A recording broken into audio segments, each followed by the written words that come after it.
So, good evening, ladies and gentlemen, and a very warm welcome to everyone joining us today for this special session. On behalf of the Asian Exporter Chamber of Commerce and Industry, I, Swarn, feel delighted to host today's special session that is Beyond Borders Strengthening EU India Trade Ties to Austria. And Friends, as you all know, India and European Union share a strong trade relationship, and within this framework, Austria stands as a highly strategic partner that is offering not only a stable economy but also a broad, you can say, the gateway to the broader European region. And today's session aims to provide practical insight for the businesses seeking to explore or expand the trade opportunities between India, Austria, and the wider EU region. Through this AMA session, we wish to provide the practical insight, the actionable insights on market entry, investment opportunities, and the regulatory framework.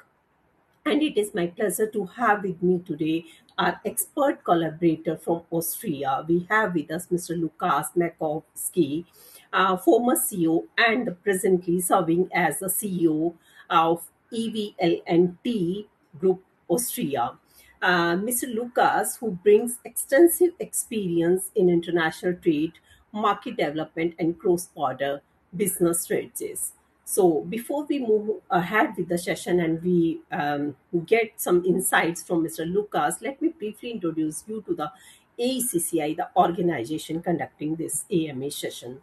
So, AECCI, this is Asian Exporter Chamber of Commerce and Industry, a prominent chamber based in Mumbai that is proudly recognized by the Ministry of Commerce and Industry, Government of India. And ACCI has been actively, I would say, proactively supporting the Indian businesses in their global trade journey through strategic partnerships and knowledge sharing and the trade facilitation. As part of our mission, we have proudly established the collaborations with the trade and law experts in more than 50 countries now.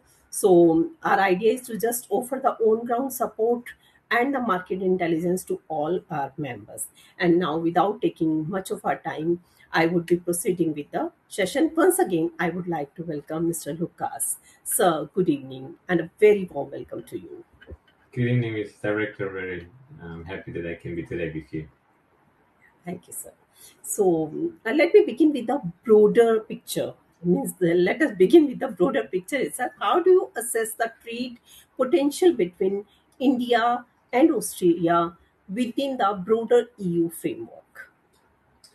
So, what I would definitely say, I was checking some numbers because I was curious when I was preparing for our meeting. And just between India and Austria itself, the actually volume of trade is around 3 billion. It's a number from 2024, and it grows over 60% in the last 7 years. So it's a bilateral cooperation, which is combining import and export, which is a great start position, I guess, for everybody interested in Europe Union market. The reason why is Austria for India interesting and vice versa is we are more or less in the middle of Europe Union is our location, so it's a good reach all around. And once you enter Austrian market, you got already in all 27 markets because we are sharing the regulations based on the European Union law. So it's not a headache moving from one country to another one. And of course, since the January 2026, when the European Union and India announced the New Deal, we are expecting that the business is going to just boom. So if we're gonna have our humble opinion, maybe within 5 years, I'm expecting to double the volume trade between the European and India, and we are very happy that with your help, we can be part of that.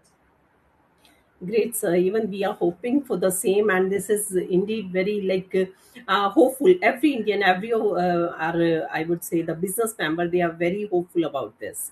So, And now, as Indian businesses consider entering Australia or EU, so understanding the regulatory framework, this becomes very important.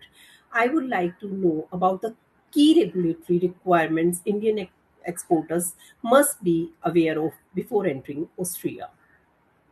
So, if we are speaking about entry, of course, we have two types of companies. Are we going to speak about the services itself, or are we going to speak about the goods itself? So, both for both of them, we have some kind of regulation. With the services, is of course a little bit easier.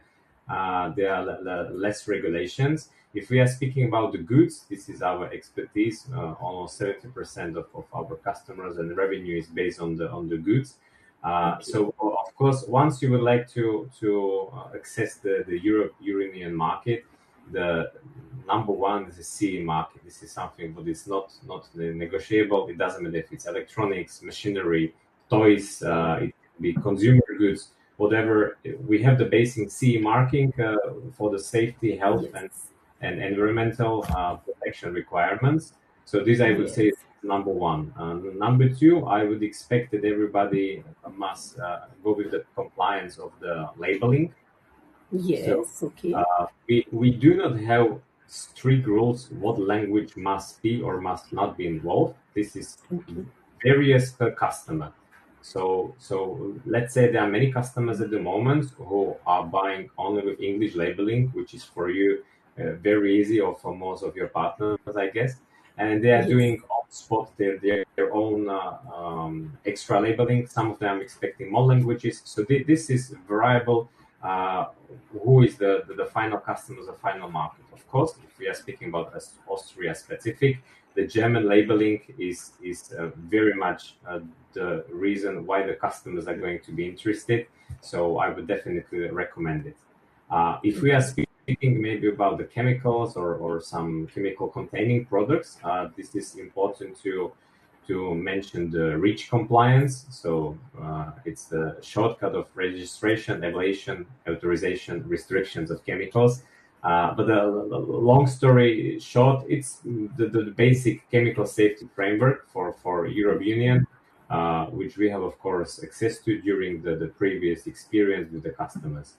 If you are maybe Okay. speaking about what is now very interesting in the last years, we are seeing the volumes coming in higher, and these are agriculture and food production. Okay. This is definitely connected to sanitary and phytosanitary standards. So it's Yes. about the Indian spices very much in love in Europe Union, processed foods products, or just general agricultural commodities. Okay. Something what is at the moment new, this is connected with the year 2026. It's the CBAM, it's the carbon border adjustment mechanism. Okay. So if we are speaking about carbon intensive goods, maybe steel, fertilizer, aluminium, and similar, this must be very much line with these new rules. But once the customer supplier, your partner is interested, we can get, of course, deeper. This is just too much technical. We have a team who is specialized in that, so more than happy then to one of our member is going to support the best we can. So yeah, I would say this is the basic when we are speaking about the goods export from India and import to Yes. Austria. But what I would like to repeat once again, all of these rules which I mentioned for now are for all European Union the same. So we are in the middle of European Union with the reach all around, and exactly through our market you can access the other markets then easily. What is the big advantage for the partners if they decide for Austria as a partner? Austria is very well known that everything is done by the rules. So once they know that the company has established itself or become a partner in Austria, accessing new market is much easier when you can be already presented as a partner of some Austrian company, or that you have somebody intermediary. So this is very much recommended when somebody is thinking that his ambitions are for other countries as well within European Union. Thank you, sir. This was indeed very, I would say, extremely informative kind of knowledge that you have shared with us. And of course, as a chamber of commerce, we are having a large member base, and most of them are, of course, from agro industry. So this is going to be and electronics, of course, and it is going to be very informative for them and very helpful indeed. So. Once they would be having any questions, as you know, your details are already listed on our website, and and they would be having any more requirement, they can directly get in touch with you regarding all these services. So now, sir, again, one very important thing that people would like to know, they would like to know the kind of presence they can create in the market. Means if they want to enter the Austrian market, what are the best strategies, how they should go? Distributorship, the partnership, or the direct sales, direct exports. What is the right strategy to go to Austria and, of course, as a whole, Europe also? Yeah, that very important question. This always needs to do what is mostly our part to make the analysis and maybe small due diligence based on what are the goals of the partners. We always try to access this business in an open way. So once the partner tell us exactly what does he wants to achieve, and maybe in one time frame, we can supply the best way, the best pathway. So I would start with the number one. If somebody is interested in the distributor partnerships, there is no one size fit all answer. This is always connected to maybe what volumes and what exact product there is. So if we are speaking about the small volumes, maybe you can look for some local distributors without having your own office, just to start, just to access the market. If you are speaking about the long-term ambition with the high volumes, it's maybe better to approach somebody who already good established, because I must say what is the very important foundation for business in Austria, especially, are relationships. So the people work and cooperate with the companies they trust. Sometimes it takes a little bit longer in the beginning to settle the details, but I can say from another companies who we help to enter European market, it has been a little bit for them not understandable why it takes so long. But just because Austrians are, and generally in European Union, we like to know as many details as possible before the start. But once we start, the volumes are growing literally everybody is happy, let's say it this way. So when somebody would like to look for the distributor, it's good to know that this distributor already has his warehouses, maybe that he's handling the transportation within the house. Of course, there is a con. If somebody is distributor, so he is entering the end customers, the margins are a little bit lower, and you have a little bit less of market control, but it minimizes your risk as well. If you are speaking about, then what was the next question, the local representation, this is some middle way. So maybe for some SMEs, this would be something what I would recommend, to have some local representative who understands the part of the supplier, but who on the same way understands the mindset of the customers. So maybe just to have some small office to start with the representation. It doesn't need to be very complicated structure, but this gives to customer, especially if you're speaking about a higher volume trade, more trust, because they know there is somebody from the export side, from the factory producer, who you can always call.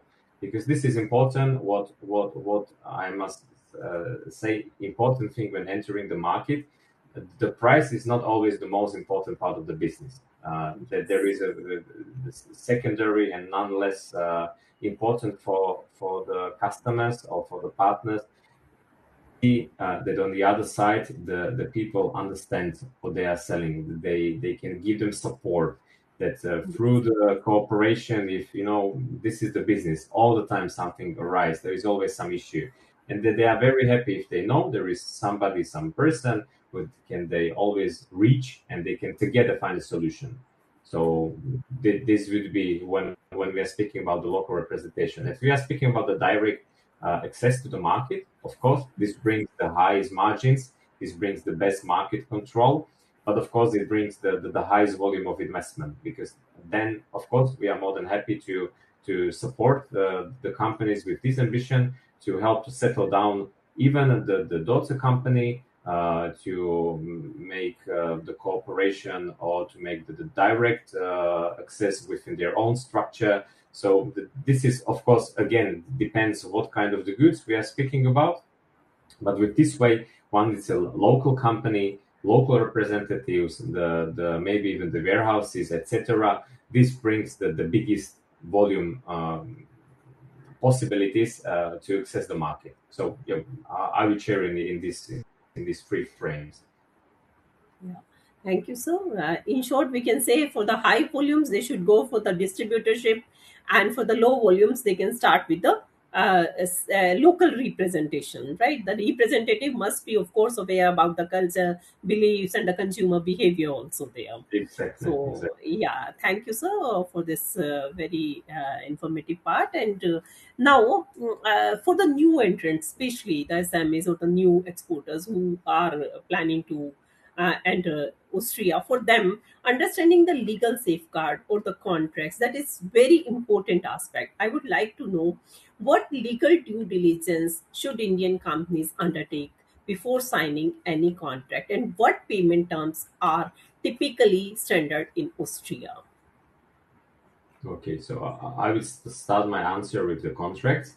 Yes. The contracts are quite flexible. So let's say there are no specific strict rules about the agreement. It should fit both sides, and of course, it should be uh, due to the international contracts, the United Nations Convention for the sale of the goods. This is what applies as well as in India, as well in Austria. So this way, I must say, we have done this cooperation for over than 50 countries. The frame of the cooperation is always easy to achieve, because it's somehow handling, and both parties comes quickly to solution. There are standard contracts. So from this side, this is not a big issue. Of course, when now looking, as we discussed in the previous questions, about the local distributors, partners, or direct customers, it's important to do some basic verification. So mostly our partners give this as homework for us and our team. So we do the basic due diligence. We check the company, we check the background, their registrations, the shareholders, if they are not involved in at the moment with some non-compliance business. But after that, it's very important when speaking about the export of goods from India, to have it always within the contract, the specification of the goods. So this is what we are going to supply in these conditions. Is it about to arrive to Europe? Uh, this is very important to have it as a part of the contract. Next thing, what depends what goods we are speaking about, it's about the warranty or liability, or limitation of liability. So this is something what must be, and is from our side, from our law compliance team, recommended to have it written there, to be prepared that something can happen during the transport, or within some 6 months, 12 months, if there is going to be some issue, that we already upfront settle how we're going then to continue on. So this could be good part of the contract as well. And then what I would probably recommend is always to write the governing law. So in case of dispute resolution clause, that already in the beginning, as in many years ago, a good friend of mine, a very experienced lawyer, told me, we are signing the contract when the sun is shining, but we are reading them when it's very rainy. So for that reason, it's good to settle everything in the beginning. The basic due diligence, so we are more than happy to support our partners with that. Another maybe good thing to mention when I speak about the contracts, what is some pros by the cooperation. with the Austrian companies is there is a DTAA uh, for so double taxation avoidance agreement. This helps, especially if we are speaking about the royalties, dividends, etc. So there is no double taxation, which I guess it's very interesting for the Indian companies when they decide for Austria as their entry market. And then I would come to the second part of your question regarding the payment terms. Payment So terms. the usual payment terms are 30 up to 60 days. Let's say up to 60 should be the maximum. 30 days net. So after the delivery is a very usual.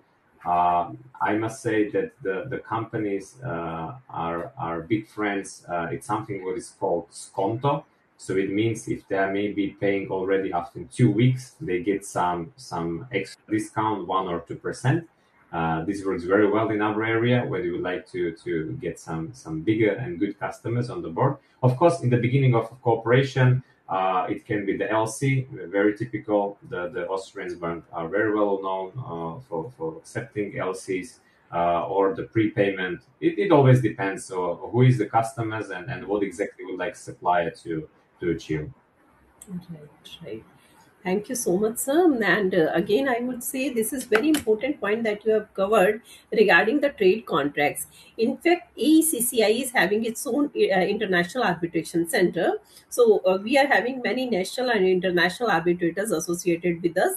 And this is one other on our through our educational platform. We keep guiding the people to be aware, to use the safe trade practices, to put them a model clause into their contract. So all that we are doing very well, but then to people be careless. They generally avoid putting such safety clauses in their contracts. So this is very important. I just wish people would be hearing this later on, and they would be understanding how important it is to sign the right contract and to put the right clauses in that.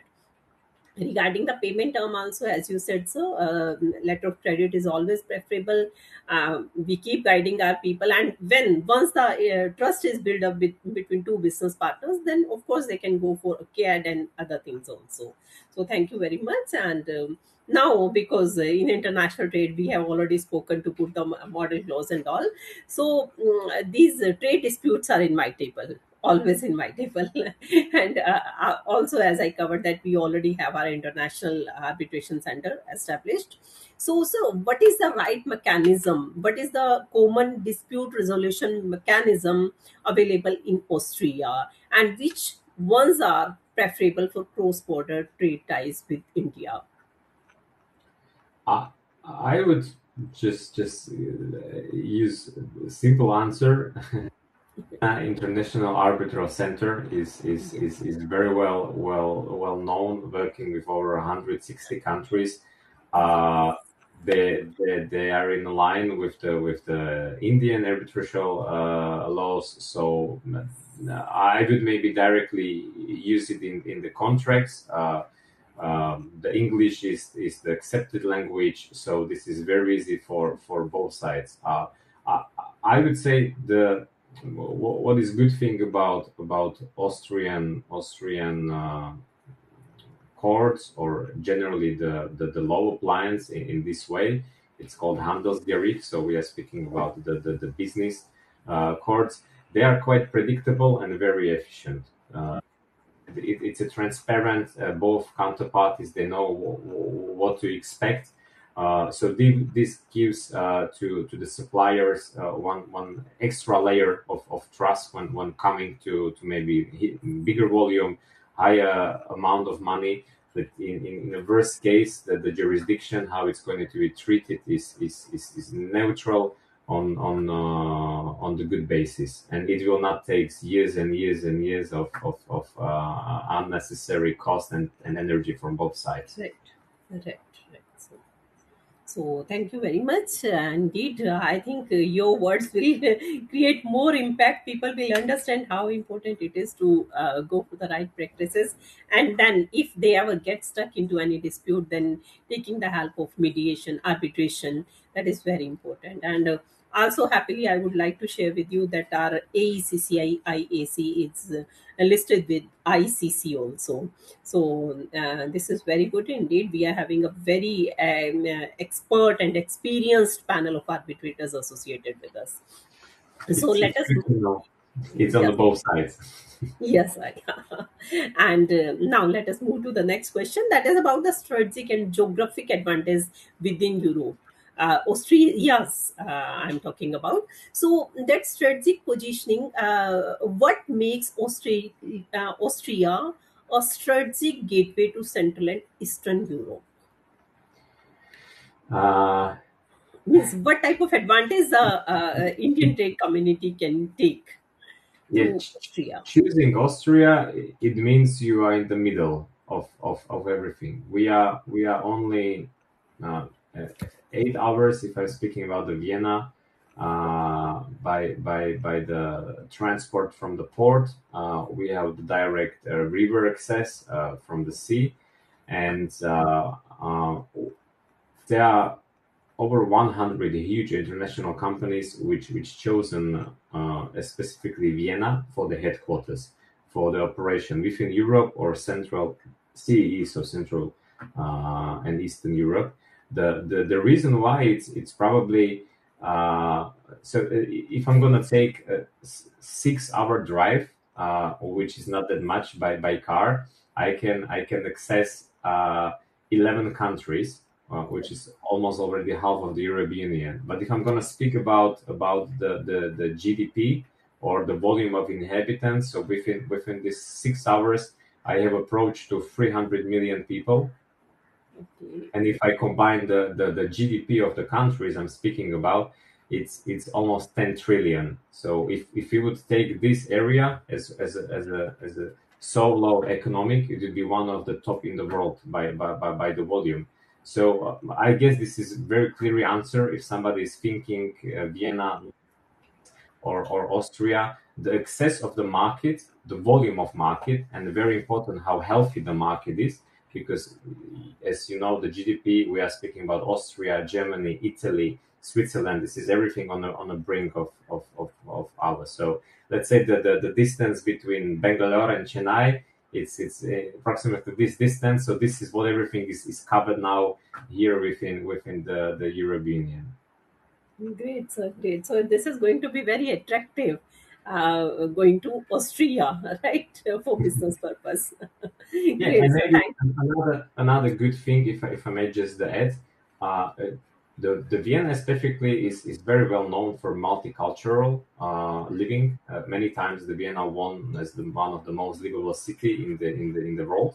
Uh, Okay. Many businesses, many people have immigration background, uh, and this gives some extra boost when somebody decide to open the office, find the local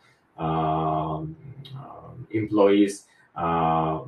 This is the good start when approaching such a huge market, that it's somebody who is already living in the society with the many different backgrounds. So Yes. it gives much more possibilities or opportunities in the market. Great, sir. Great. Thank you, sir. Thank you for sharing this. Indeed, very important information for us all. And now, let us talk about the finance part also. So, what kind of incentives, subsidies, etc., or the financial programs you can say are available to Indian businesses looking to enter or expand their business into Europe market? So this is of course the company specific. What is the main goal of the company? But Austria, now I must Yes. say specific, because but by the level of support, each country varies very much. But Austria is in the top position. How it can support the companies. We have the basic what I would just maybe mention two, three. It's the Austria Business Agency, which very much support when somebody comes to Austria, would like to settle down, maybe open the office. It can give some nice beneficials if some Indian company, for example, decide to open the local R&D center. There is there is the each year high volume of the subsidies ready for companies like this who are about to, yeah, it can be extra combined with the taxation rules and yeah, so this helps a lot to reduce the tax burden on the company. There are another agencies, specifically within Vienna, for example, who are doing the once a year or twice a year. Some of them they're looking for companies who are already based in Vienna or in Austria, and they would like to expand to other countries. They support that. They give subsidies as well for. Um, it's called Go International, so it's the program how to approach even the another countries in a quicker way. So from my perspective, the Austria is very friendly when somebody is already positions in the country and would like to expand further. So from this point of view, very recommendable. Okay, sir. Fine. So you mean to say there are certain agencies who can be approached for taking such kind of incentives and the knowledge also, right? Yes, So exactly. yes, and of course, EVL&T is always there to guide the people, to guide the. For that also, we'll be speaking in the later part. Before that, I would like to acknowledge one more thing that you had spoken in between. This is regarding the background check. That is also very important service. So the people who would be listening us later on, they should know that you as an expert is there to provide that service also, the background check. That becomes very important, especially in the starting stage of any business, right?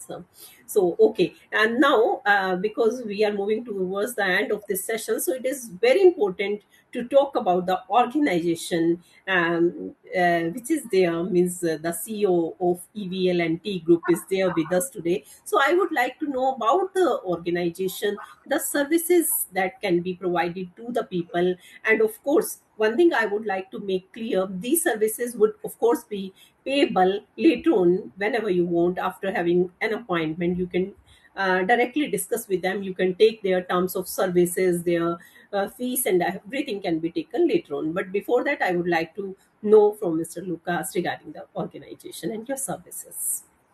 Yeah, so our services are basically in two groups. One of them is the only consulting services. It means when somebody have approximately his ambition, what he wants to achieve, how long it takes, so we can just provide the basic information. As I mentioned previously, few of the agencies, if somebody just entered the market, this can be too overcrowding, too many information, doesn't know who to approach, how to approach, etc. Because everything has its rules. So we are more than happy just to show the path, open the correct doors with the correct person who we already cooperate for a longer time, for longer years.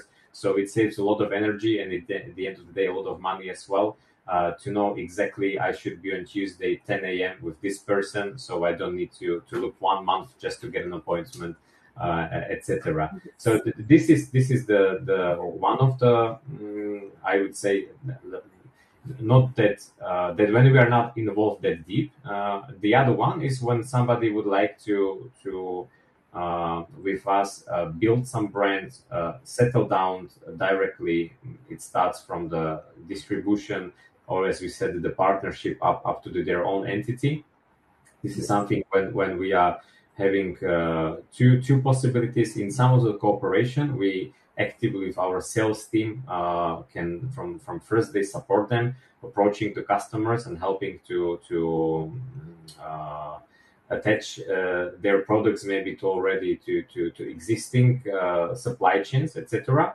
And the other one is when we are able to create within some short period of time the direct access to the even companies or to the service seekers, how the Indian companies then can easily come direct to the appointment when the business is discussed.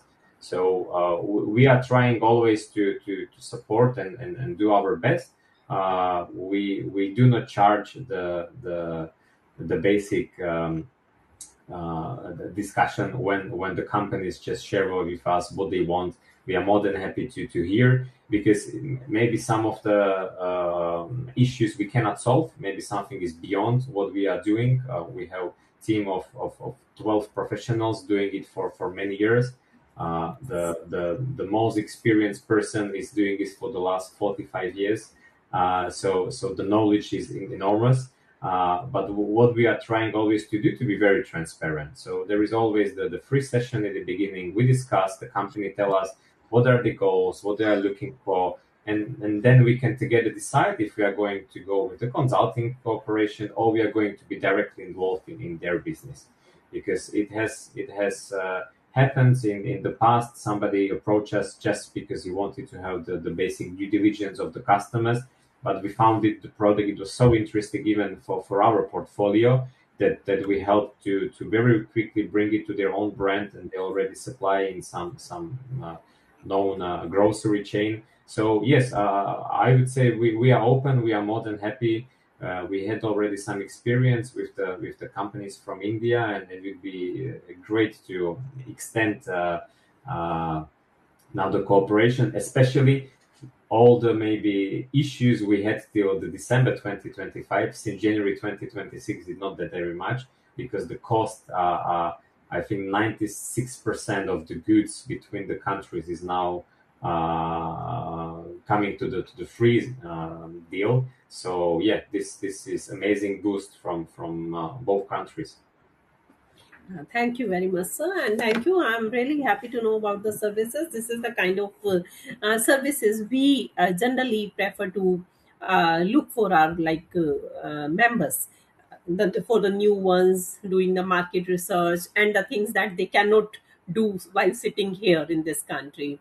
So it is always good to have some local agency, local associate, local expert to do all those things. And this is really good. And regarding the meeting, keeping the first meeting free of course, sir, let me tell you, because till now this is a new kind of collaboration. Let me tell you, we have created our own e-platform. You are already there. You have been provided with the login credentials, so there you can display your available slots also. Means in a week, which day you can be available for a meeting. So people here, they can see that you can be available for a meeting on this particular day, and they can simply request for an appointment. So this is how it goes to start with. So the first meeting we always prefer to have free of cost, and this we I would be writing you in the email also, so that you can understand the requirement of the customer, and the trade member, the business here, they can understand your services. And post this meeting, you can simply exchange your business cards, you can directly get in touch, and you can offer your services and all to the people. So this is how we actually work, and I'm really happy that you are already working that way. This is really good. Yes, And yes. yeah, sir. And thank you. This was indeed a very informative session, and thank you for sharing all the insights. And these are going to be very helpful for our members. So, on behalf of the Asian Exporter Chamber of Commerce and Industry, on behalf of my trade community, I would like to thank you for this session. And hopefully, we'll meet again very soon in some other session. Yes, Director, thank you very much as well. It was lovely to have exchange of ideas and views that we could have this discussion together. And I'm looking forward with our team to the great cooperation which is ahead of us. Thank you, sir. Thank you very much. Have a nice day. You too. Have a lovely evening. Bye bye. Bye, sir. Bye bye.